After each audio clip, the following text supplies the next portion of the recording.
嚇。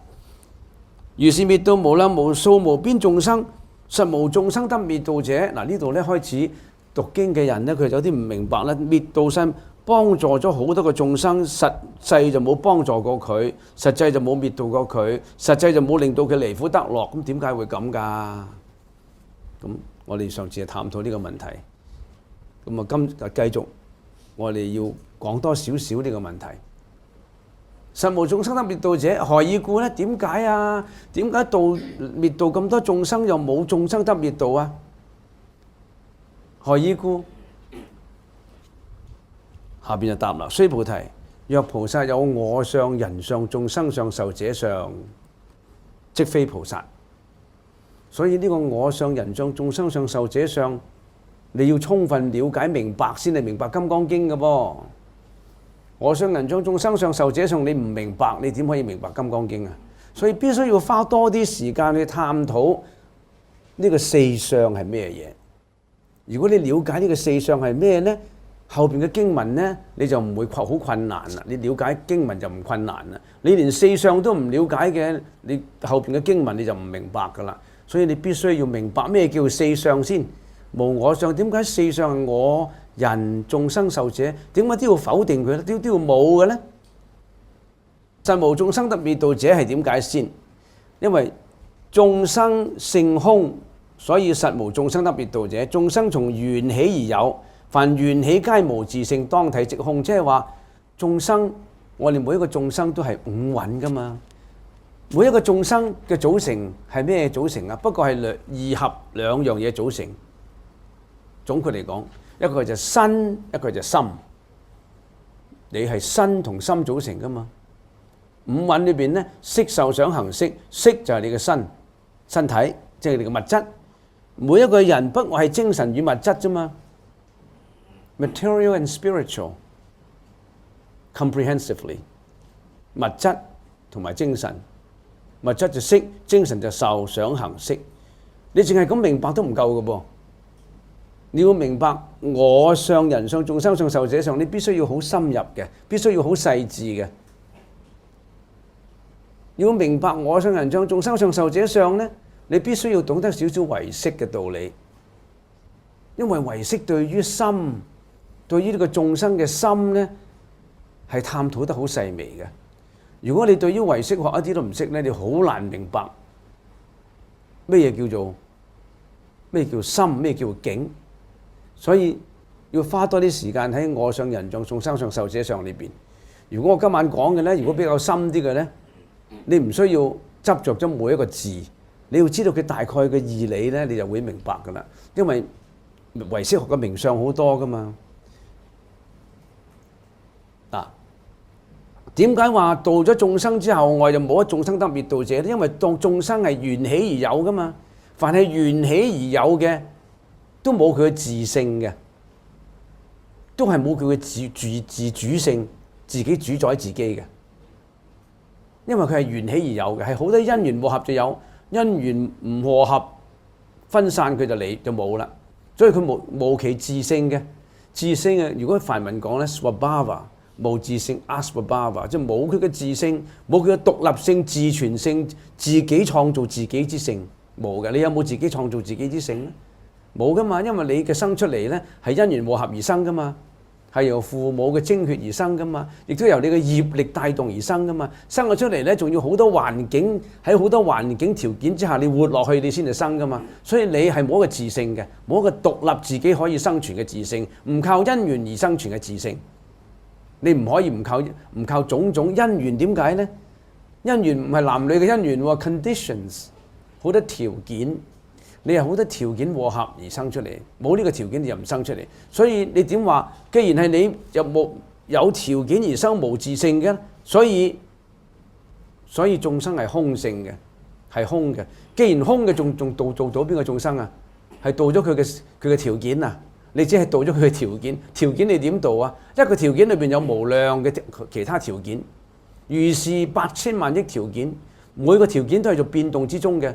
冇佢自性，冇佢主宰性嘅呢樣嘢。如果呢個空性你唔明白，你點入空門啊？你學佛係入空門噶嘛？有啲人話：哇，入空門好驚啊！我入咗去空門啊，咩都空啊！你必須要從假入空，從假入空即係從世間走入個空門度。但係門啊，唔係淨係入嘅啫喎，你入咗去仲要出嚟噶嘛？咩叫門啊？門入咗唔出嚟嘅就唔係叫門啦。入咗個門仲要出嚟噶嘛？即係從假入空之後，仲要從空出假，你仲要出去度眾生噶嘛？所以唔係代入空嘅，仲要積極去度脫一切眾生。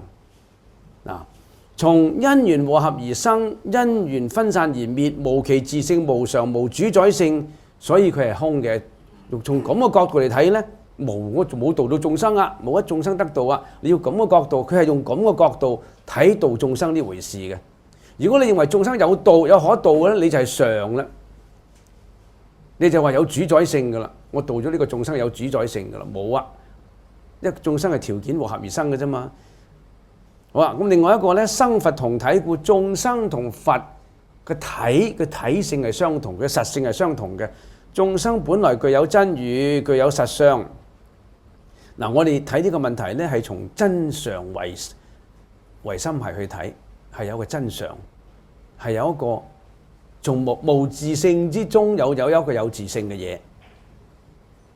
我哋唔係從虛妄唯識係去睇嘅，亦都唔係性空唯名係去睇，唔係話咩都空晒，乜都冇啦。如果咩空晒，咩都冇嘅，邊個去投胎啊？投胎嘅主體係邊個啊？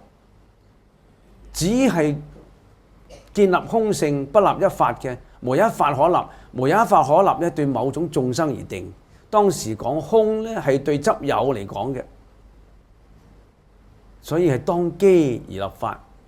千祈唔好喺裏邊自己拗撬自己辯論自己睇唔通，其實係通嘅，不過佢講法嘅情況唔同而已。咁呢度咧，生佛體同，即係話佛同眾生都有呢個性噶嘛，在性不增，在凡不減啊嘛。眾生雖然流轉生死，一時落地獄迷惘迷惑，一時係人間，一時餓鬼，但係佢嘅真如實相冇減少一點噶，佢本體係如如不動嘅。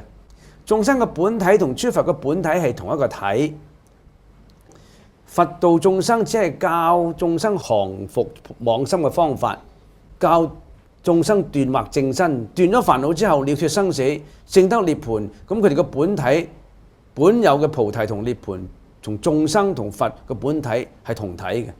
既然係同體嘅，佛已經眾生已經係體嘅。從呢個角度嚟睇，仲邊有度到眾生啊？佢本具噶嘛，本來具足噶嘛。佢個鏡係本來有光噶嘛，不過而家就係拆咗嗰啲塵啫嘛，就露出個光啫嘛。佢唔係話冇咗個光嘅。所以從呢個角度嚟睇，佛同眾生嘅性係一樣嘅。既然一樣嘅，你邊有度？你點為之度眾生啊？佢唔係冇，佢本嚟有嘅噃。你冇俾有一樣嘢叫做佛喎，我俾個佛嘅覺你啦。嗱，我送個覺悟俾你啊，你冇送到個覺悟俾佢喎。佢本來有個本覺嘅喎。如果佢本來冇本覺，我送個覺悟俾你啦，你得到我個覺悟咧，你就覺悟啦。咁啊叫做唔同啦。佢本來個覺係一樣嘅。所以咧，咩叫做佛啊？佛有三個覺嘅層面噶嘛。本覺、此覺、究竟覺。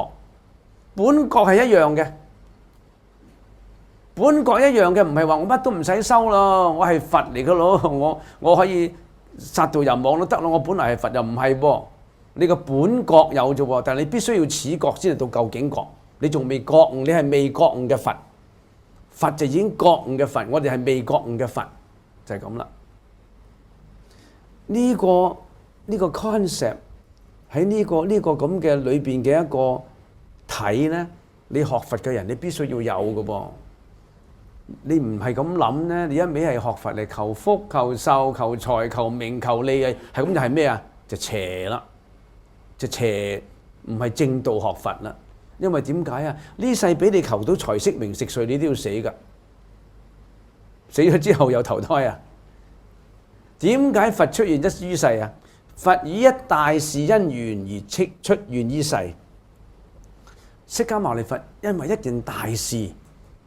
佢下生人間出現於世，呢件大事係咩啊？係咪教你揾到幾億萬啊？教你點求財啊，教你點求名啊，教你點求利啊。呢個大事因緣係咩啊？生死大事啊！我哋冇理到呢樣事啊！